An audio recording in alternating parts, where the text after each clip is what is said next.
नमस्कार. श्री स्वामी समर्थ सगळ्यांना. आपल्या सगळ्यांचं पुन्हा एकदा स्वागत आहे. तर आजच्या व्हिडिओमध्ये आपण नवीन माहिती जाणून घेणार आहोत. आजच्या व्हिडिओमध्ये आपण जी माहिती जाणून घेणार आहोत ती आषाढ अमावास्येनिमित्त असणार आहे. कारण येत्या बुधवारी म्हणजेच 12 ऑगस्ट रोजी आहे आषाढ अमावास्या, जिला आपण दीप अमावास्या किंवा गतहरी अमावास्या असं देखील म्हटलं जातं. तर या दिवशी आपल्याला आपल्या मुलांसाठी एक प्रभावी असा उपाय करायचा आहे. दीप अमावास्येनिमित्त आपल्या मुलांसाठी अतिशय प्रभावी असा उपाय आपल्याला या दिवशी करायचा आहे.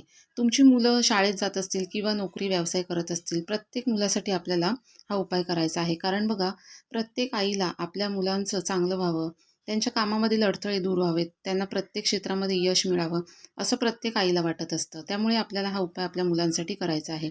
त्यांच्या म्हणजे मुलं जर तुमची शाळेत जात असतील, तर त्यांच्या शैक्षणिक क्षेत्रामध्ये प्रगती व्हावी किंवा मुलं तुमची नोकरी व्यवसाय करत असतील, तर तिथे त्यांना काही अडचणी येऊ नयेत, तिथे त्यांची प्रगती व्हावी, यासाठी आपल्याला हा उपाय करायचा आहे. आता ही जी दीप अमावास्या आहे ती उद्या म्हणजे मंगळवारी उत्तर रात्री 1:53 सुरू होणार आहे आणि परवा म्हणजे बुधवारी 12 तारखेला संपूर्ण दिवस ही जी अमावास्या आहे ती असणार आहे. त्यामुळे हा जो उपाय आहे तो आपल्याला परवा म्हणजे बुधवारी करायचा आहे आणि हा उपाय फक्त आणि फक्त वर्षातून एकदाच आणि तो पण दीप अमावास्येलाच आपल्याला करता येतो. त्यामुळे ज्यांना ज्यांना शक्य होणार आहे त्या प्रत्येकाने हा उपाय केला पाहिजे, करायलाच पाहिजे. जर मासिक धर्म असेल किंवा मग ज्यांच्या घरामध्ये सुतक असेल ते फक्त हा उपाय करू शकत नाहीत. शक्य असेल तर बघा, ज्यांना मासिक धर्म असेल त्यांच्या घरामध्ये जर इतर कोणी महिला असतील म्हणजे काकू असतील किंवा मग आजी असेल, आत्या असेल, तर त्यांनी हा उपाय केला तरी पण चालणार आहे. फक्त जर सुतक असेल तर आपल्याला हा उपाय करता येणार नाही आहे. आणि हा उपाय बघा आईनेच करावा. फक्त मासिक धर्म असेल तर मग घरातील इतर कोणी महिलांनी केला तर चालेल. आता तुमच्या इथपर्यंत जर लक्षात आलं असेल तर बघा, आपल्या मुलांवरून काय ओवाळायचं आहे त्याबद्दल आपण जाणून घेऊया. त्यामुळे आणि बघा, तुमची मुलं जर अगदी लहान असतील म्हणजे 1 वर्षापर्यंतची जी मुलं आहेत त्याच्या पुढची, त्यांच्यासाठी आपल्याला हा उपाय करायचा आहे. कारण मुलं जर लहान असतील, बसू शकत नसतील, तर मग त्यांच्यासाठी आपण दुसरा उपाय जाणून घेणार आहोत. तो आपण पुढे जाऊन बघूयात. त्यामुळे व्हिडिओ शेवटपर्यंत स्किप न करता बघा, म्हणजे सगळं काही तुमच्या लक्षात येईल. आणि जर तुम्ही चॅनलवरती नवीन असाल तर चॅनलला सबस्क्राईब करून घ्या, जेणेकरून याच्या पुढे देखील दीप अमावास्येनिमित्त अजून काही माहितीपूर्ण व्हिडिओज येणार आहेत, ते तुमच्यापर्यंत वेळेवरती पोहोचतील. आणि आजच्या व्हिडिओमधली जर माहिती आवडली तर व्हिडिओला लाईक करा, जेणेकरून तुमच्यामार्फत अजून काही जणांपर्यंत हा व्हिडिओ पोहोचेल आणि त्यांच्यासाठी म्हणजे त्यांच्या मुलांसाठी देखील त्यांना हा उपाय करता येईल. आता दीप अमावास्या म्हटलं तर बघा, या दिवशी दिव्यांची पूजा केली जाते. म्हणजे काय, तर आपल्या घरामध्ये जितके पण दिवे आहेत ते सगळे स्वच्छ घासले पुसले जातात, त्यांची पूजा केली जाते आणि त्यानंतर ते दिवे प्रज्वलित केले जातात. आता हे दिवे प्रज्वलित केल्यानंतर त्या दिव्यांचा जो प्रकाश असतो त्या त्या प्रकाशाप्रमाणेच आपलं आयुष्य देखील प्रकाशमय व्हावं, सकारात्मकतेने आपलं आयुष्य भरून जावं, अशी प्रार्थना आपण त्या ठिकाणी त्या दिवशी करत असतो. तर या दिवशी आपल्या मुलांसाठी आपल्याला काय करायचं आहे तर बघा, आपल्या मुलांसाठी आपल्याला या दिवशी कणकेचे दिवे जे आहेत ते उतरवून टाकायचे आहेत. आता तुम्ही 5 कणकेचे दिवे तुम्हाला बनवायचे आहेत. आता तुम्ही 5 बनवू शकता, 11 बनवू शकता किंवा 21 देखील बनवू शकता. तुमची जशी इच्छा असेल त्याप्रमाणे दिवे जे आहेत ते तुम्ही बनवून घेऊ शकता. आता अगदी जर वेळेवरती व्हिडिओ पाहत असाल तर कमीत कमी मग आपल्याला एक तरी कणकेचा दिवा बनवायचा आहे. गव्हाच्या पिठापासून आपल्याला हे दिवे जे आहेत ते बनवायचे आहेत. आता इथे एक लक्षात घ्या, कणिक मळत असताना त्यामध्ये थोडीशी आपल्याला हळद जी आहे ती चिमूटभर हळद टाकायची आहे आणि हे कणिक मळून घ्यायचं आहे आणि त्या कणिकाचे आपल्याला दिवे जे आहेत ते बनवायचे आहेत. आता दिवे कसे बनवायचे इथपर्यंत तुमच्या लक्षात आलं असेल तर बघा, यानंतर काय करायचं आहे तर साधारण संध्याकाळी म्हणजे बुधवारी संध्याकाळी 6:30 ते 7 नंतर रात्री 12 वाजेपर्यंत कधीही हा उपाय जो आहे तो तुम्ही करू शकता.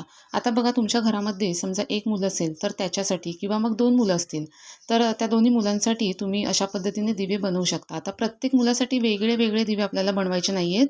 तुम्ही हे जे दिवे बनवलेले आहेत म्हणजे 5 जे काही म्हणजे 5, 11, 21 जे काही तुम्ही दिवे बनवलेले असतील, म्हणजे इतर उपाय जे आपण करतो त्यामध्ये बघा प्रत्येकासाठी वेगवेगळं करावं लागतं. तर तशा पद्धतीने आपल्याला इथे करायचं नाही आहे. हे जे दिवे तुम्ही बनवलेले आहेत तेच दिवे दोन्ही मुलांवरून तुम्ही उतरवले तरी पण चालणार आहे. आता हे जे दिवे आहेत ते उतरवताना आपल्याला काय करायचं आहे तर बघा, मुलाला बसण्यासाठी आपल्याला आसन द्यायचं आहे. मुलगा मुलगी जे काही असेल ते शब्दशः अर्थ घेऊ नका.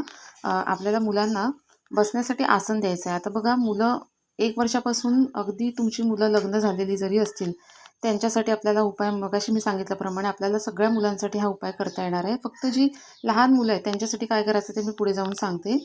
तर ही जी मुलं आहेत आपल्याला मुलांना बसायला आसन द्यायचं आहे आणि पूर्वेकडे किंवा पश्चिमेकडे तोंड करून बसवायचं आहे, जेणेकरून जे दिवे उतरवणारी आहे म्हणजे आईचं तोंड देखील पूर्वेला किंवा पश्चिमेकडे होणार आहे. अशा पद्धतीने आपल्याला मुलांना बसवायचं आहे.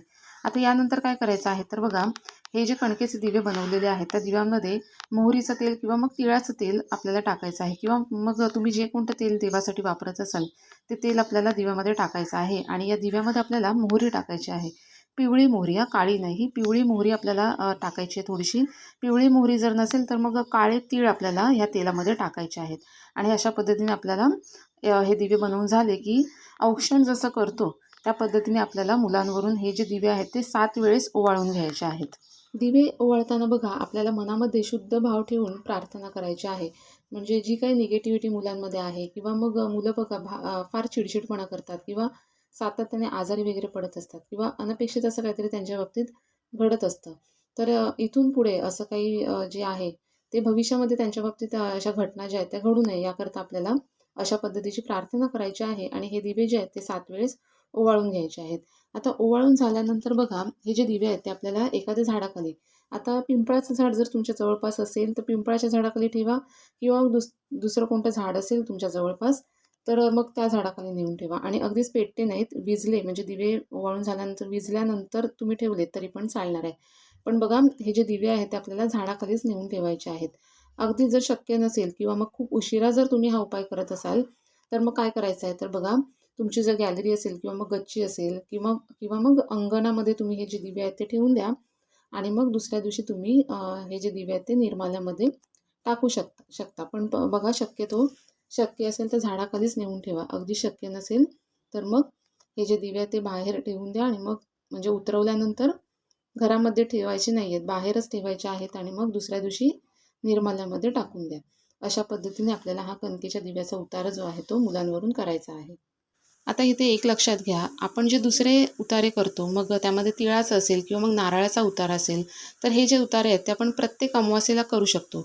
पण हा जो कणकेच्या दिव्याचा उपाय आहे तो फक्त आणि फक्त आपल्याला दीप अमावास्येच्या दिवशीच करता येतो. त्यामुळे या दिवसाला खूप जास्त महत्त्व आहे. म्हणजे बुधवारी परवा तुम्ही जर हा उपाय नाही केलात तर मग सरळ तुम्हाला पुढच्या वर्षीचीच वाट पाहावी लागणार आहे. त्यामुळे बघा, शक्यतो हा उपाय जो आहे तो करण्याचा पुरेपूर प्रयत्न करा. मासिक धर्म असेल तर घरातील इतर सदस्याकडून हा उपाय करून घ्या. सुतक असेल तर मग तुम्हाला हा उपाय नाही करता येणार, मग तुम्हाला पुढच्या वर्षीचीच वाट पाहावी लागणार आहे.